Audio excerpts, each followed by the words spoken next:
Hello everybody, my name is Aman Singh. Currently I am working with Lexus and Company as a legal intern.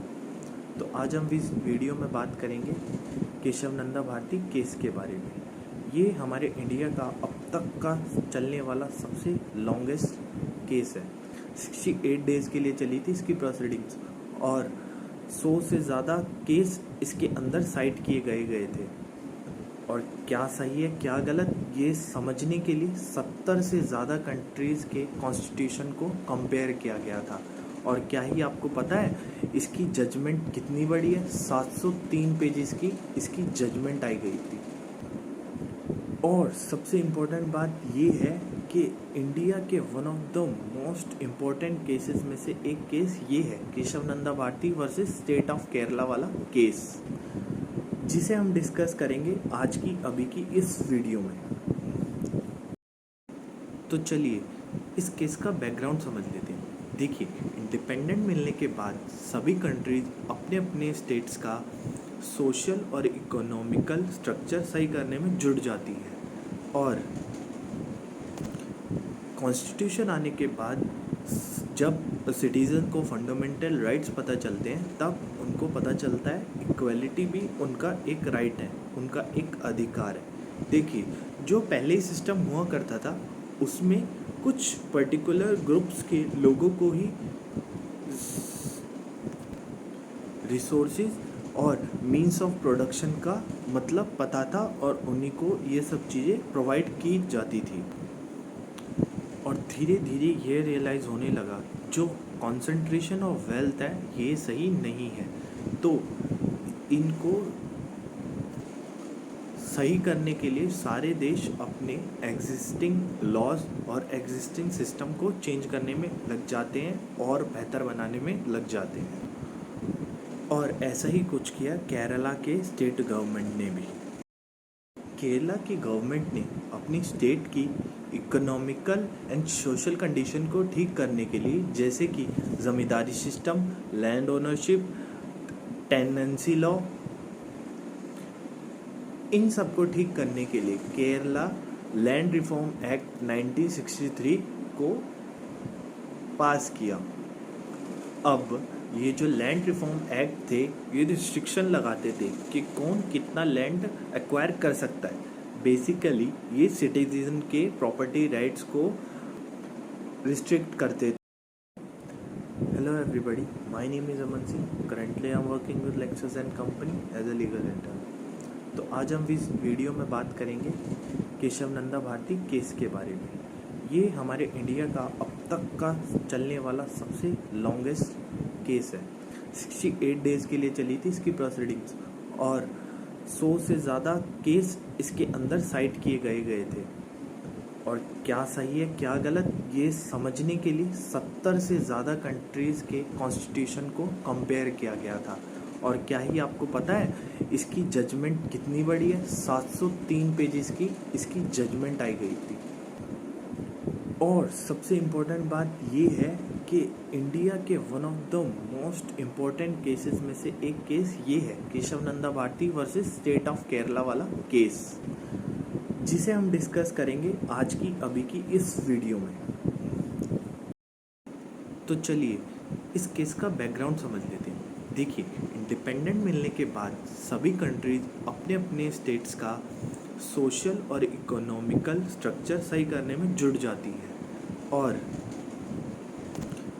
Constitution आने के बाद जब citizen को fundamental rights पता चलते हैं तब उनको पता चलता है इक्वलिटी भी उनका एक राइट है, उनका एक अधिकार है। देखिए, जो पहले सिस्टम हुआ करता था उसमें कुछ पर्टिकुलर ग्रुप्स के लोगों को ही रिसोर्सेज और मींस ऑफ प्रोडक्शन का मतलब पता था और उन्हीं को ये सब चीज़ें प्रोवाइड की जाती थी। और धीरे धीरे ये रियलाइज़ होने लगा जो कॉन्सेंट्रेशन ऑफ वेल्थ है ये सही नहीं है, तो इनको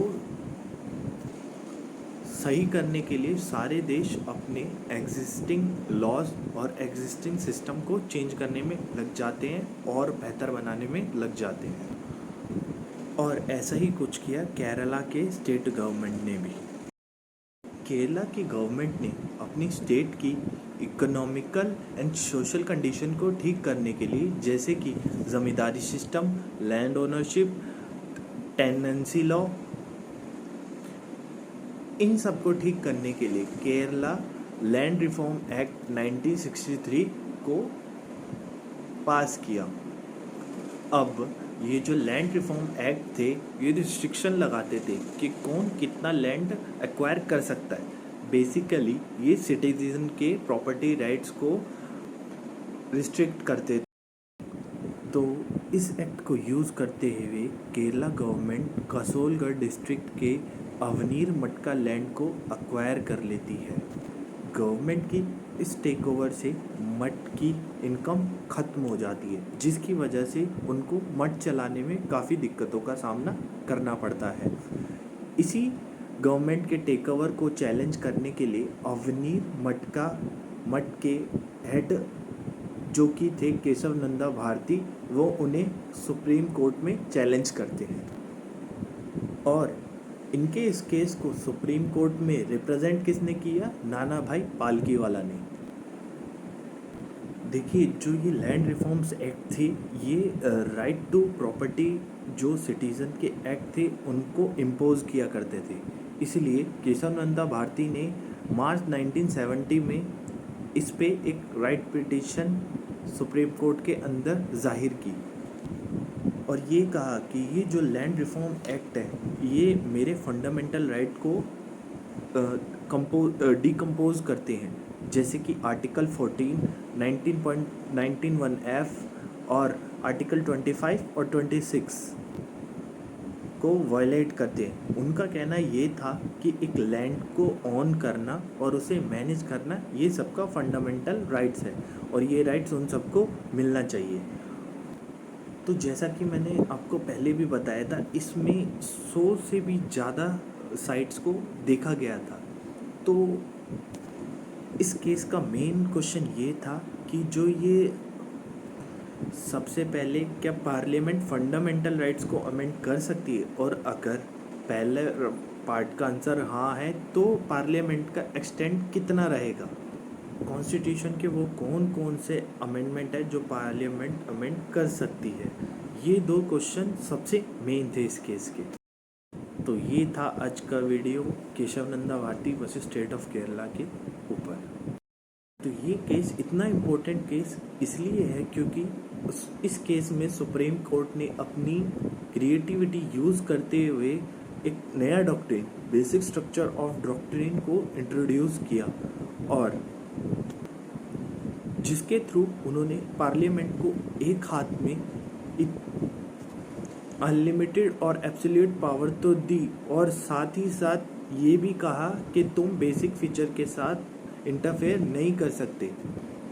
इस एक केस ने आने वाली इंडिया की डेमोक्रेसी को सेव। तो ये था आज का video Kesavananda Bharati versus state of Kerala के ऊपर। मैं उम्मीद करता हूँ आपको मेरा वीडियो अच्छा लगा होगा।